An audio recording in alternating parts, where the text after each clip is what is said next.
So here we are, ready for another episode talking about Jesus. And today we're going to talk about Jesus and Paul, or is it Paul and Jesus? So the reason why it's so important to introduce Paul into the discussion about Jesus is because Paul is really our first writer of New Testament texts. He writes in First Thessalonians, and that's a very early letter, probably maybe 49, maybe 48. And so that becomes a really significant thing because for Paul, um, uh, it's a mere 19 years after Jesus' death and resurrection. Paul was the apostle to the Gentiles. That is, Paul had a mission and a goal and a job that he felt God was compelling him to do. And so there's much material here that we can learn from, we can look at, that even predates the Gospels. Whether it predates the oral tradition, I think that is very much in dispute. However, there is a lack of synoptic gospel material that's encompassed within Paul's letters. In fact, there's only a few pieces where you can see that the Apostle Paul is relying on a piece of New Testament tradition in terms of the gospel materials, and one of those places has to do with the Last Supper. And so in 1 Corinthians, Paul talks about communion, and he quotes the liturgy that usually is used for communion. That's a key piece of information. That is a spot where we can kind of coordinate not only what Paul knew, but what he entrusted his audience to also know. And that's a two-way street, very important to keep in mind. As you look at who Paul may have known and how Paul may have worked, these issues become significant. So, Jesus and Paul, or Paul and Jesus. What does Paul think of Jesus? From 1 Thessalonians 1, Paul calls him the Lord Jesus Christ and greets his congregation there, God the Father and the Lord Jesus Christ. He puts these two in coordination with each other. So what does that imply? God the Father. The fatherhood of God was a category that Jews did understand, but in this case, it's a unique fatherhood because Jesus is always identified by Paul as the Son. And so John's Gospel will talk about the Son of God, and also the Synoptics will talk about him as the Son of Man, but also in that divine kind of terms, those divine terms as well. Notice how Paul uses the term here, Lord Jesus Christ. The word Lord there is the Greek word for it's kurios. And kurios was the regular way of using or translating the Hebrew name for God. You will recall that one of the commandments is don't take the Lord's name in vain. And so for the Hebrew, every time you'd read in the Hebrew, the word for the name of God had different dots underneath it, so that when the reader came to it, they wouldn't say Yahweh, which is an approximate vocalization for the name of God. Instead, they would say Adonai, which is Lord.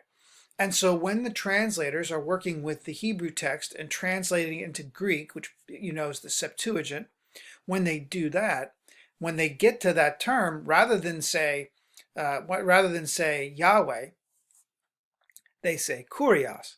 And so when Paul uses the term kurios, Lord Jesus Christ, he is making an identification, some sort of coordinated identification between Jesus and God, the Father and the Son. Now in 1 Thessalonians, that's the earliest text that we have. And you have to admit that there's some sort of differentiation going. They're not the same, but they do share, it seems like for Paul, they share divine stuff. Further on in that chapter, he says, for the people of those regions report about us what kind of welcome we had among you, and how you turned to God from idols, to serve a living and true God, and to wait for his Son from heaven, whom he raised from the dead, Jesus, who rescues us from the wrath that is coming. So Paul thinks that in some way Jesus, as God's Son, is going to be an ambassador, a rescuer, an agent of salvation. Really interesting, isn't it, that there is a report circulating about these people, about the welcome that Paul had received. And look at the worship image there, how they turned to God from idols to serve a living and true God and to wait for the Son from heaven. So this again occasions our understanding of an apocalyptic kind of mentality where God the Father and God the Son exists in the heavens. Now, we've not introduced the concept of the Holy Spirit into Paul and to what that means for Jesus, but for Paul, the Holy Spirit is the risen Christ working in the community. And this, again, is one of these things that for Paul seems self-evident to the point where he doesn't describe how he gets there. Does he think that the Holy Spirit is God, that Jesus is God, and that God is God? In other words, does Paul have some kind of a Trinitarian theology? I think Paul does. I think it's not fully developed. I think it's in kind of a new kind of way. But for us today, we're looking at how Paul pictures Jesus. And for Paul, Jesus is the one who comes to work out judgment upon the earth as well. He is going to be God's ambassador. Now, if you can see the passage from 1 Thessalonians 4, and I don't know if that's going to work on your screen, but I'll read it as best I can. 1 Thessalonians 4:13, but we do not want you to be uninformed, brothers and sisters, about those who have died, so that you may not grieve as others do who have no hope. For since we believe that Jesus died and rose again, even so, through Jesus, God will bring with him those who have died. For this we declare to you by the word of the Lord, that we are alive who are left until the coming of the Lord will by no means precede those who have died. For the Lord himself, with a cry of command, with the archangel's call, and with the sound of God's trumpet, will descend from heaven, and the dead in Christ will rise first. Then we who are alive, who are left, will be caught up in the clouds together with them to meet the Lord in the air, and so we will be with the Lord forever. Therefore encourage one another with these words. So for Paul, he's writing to kind of comfort the community that after Paul's initial evangelization of the community, some people have died.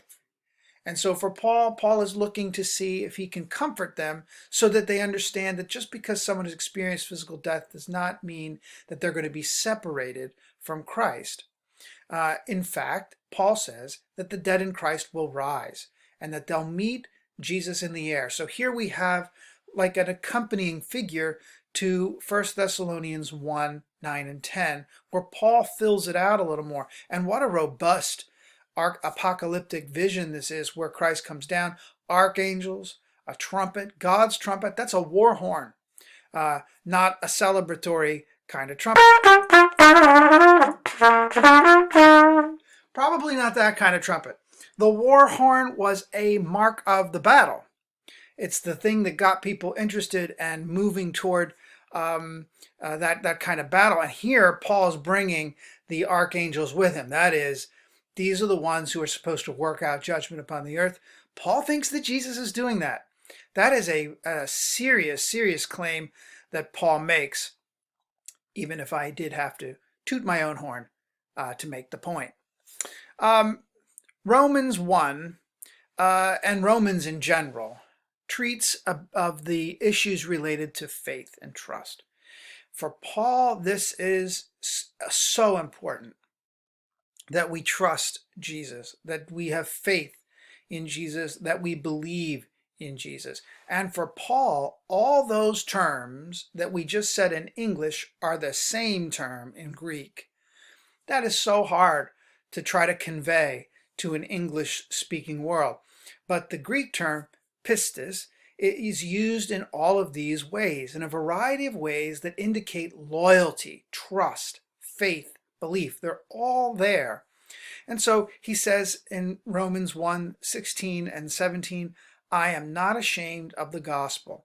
It is the power of God for salvation to everyone who has faith, To the Jew first and also to the Greek, for in it the righteousness of God is revealed through faith, for faith, as it is written, the one who is righteous will live by faith. The gospel's the key there. When Paul uses the term gospel, Paul puts into that gospel package an entire narrative, a salvation narrative that begins with the people of God, the Israelites, the Jews, how they moved the kingdom that began with David. That whole climactic moment was reached with Jesus on the cross.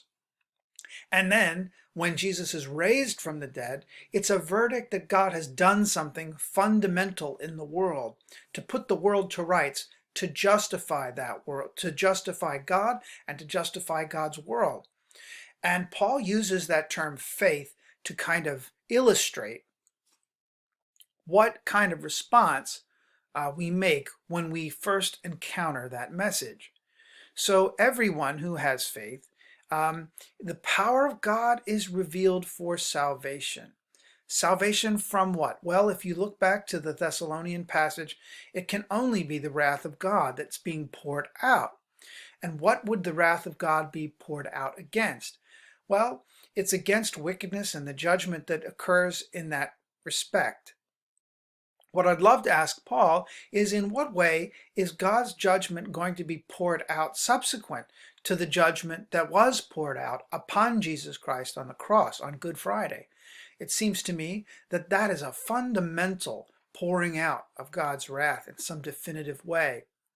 But for Paul, he's not ashamed of this gospel. Why would Paul be ashamed of that gospel? Well, you and I can probably think of a couple of key reasons, one of which is it's probably not really fashionable in the Roman world to talk about somebody who'd been crucified. To talk about that crucified person further as a person for whom God had invested a certain power, even divinity, would have been very hard for a first century audience to grasp.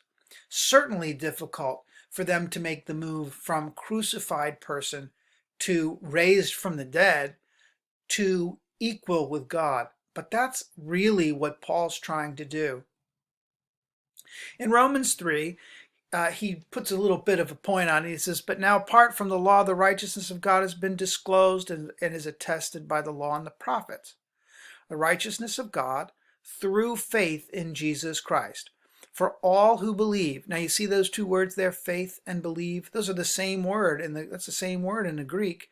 While one's going to be a noun and one's going to be a verb or a verbal, there is no distinction, Paul says, since all have sinned and fall short of the glory of God. They are now justified. They're made righteous by his grace, God's grace, as a gift through the redemption that is in Christ Jesus, whom God put forward as a sacrifice of atonement by his blood, effective through faith. He did this to show his righteousness, because in his divine forbearance, God had passed over the sins previously committed. It was to prove at the present time that God himself is righteous, and that he makes righteous or justifies the one who has faith in Jesus. To put your loyalty in Jesus, to put your loyalty to God and to the one that God has revealed, that is Jesus, is what seems to be effective for recognition of this message and for this action on God's part. Notice the sacrificial images here God put forward as a sacrifice of atonement in verse 25. That image may be more persuasive than the image that gains a lot of force in the medieval world and then further in the Reformation, which is the judicial image, the image where Jesus absorbs a punishment on behalf of wicked humanity, that on Good Friday Jesus somehow was given a punishment. If we treat Paul's words carefully, doesn't it seem to open up the possibility for a sacrificial image, a priestly image, which is different from God exacting some kind of punishment upon Jesus? So that's our first part of the relationship between Jesus and Paul. Thanks for listening, and part 2 will be coming your way in just a minute.